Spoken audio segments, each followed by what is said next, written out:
Баршаңызға сәлем, каналыма қош келдіңіздер. Бүгін жүрек тәріздес печеньелар дайындайтын боламыз.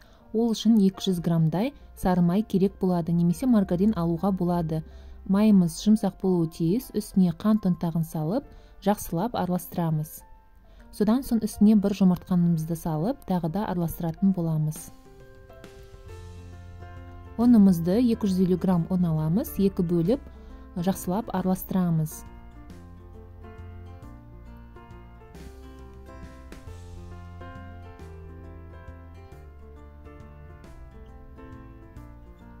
Қамырымызды өте ұзақ араластырмаймыз. Қамырымыз біріккен соң барлығын жинап, бір келкі етіп, целлофан қапшығына салып 10 минуттай қойдырамыз.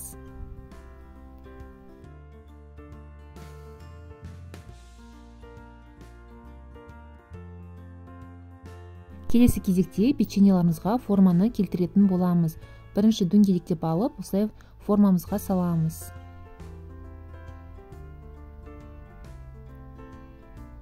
Содан соң маған бір идея келді. Осындай форма болған еді.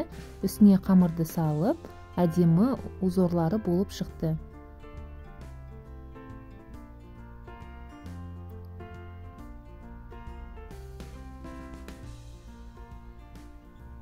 Енді дөңгелек печеньеларымызды үстін бастырып, жалпақ етіп, үлкен ас қасығымызды алып, осы видеода көрсетілгендей жүрекше суретін саламыз.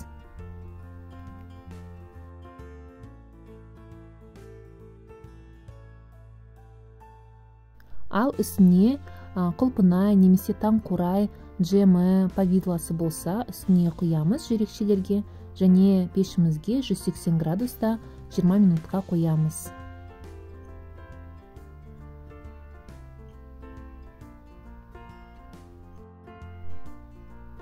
Міне достар, біздің печеньеларымыз дайын болды, өте дәмді болып шықты. Видеода көрсетілгендей өте жұмсақ болып шықты. Егер де ұнаса, каналыма тіркелмеген болсаңыздар тіркеліп, пікірлеріңізді қалдырыңыздар. Сіздермен болған айым, қош сау болыңыздар, ас болсын.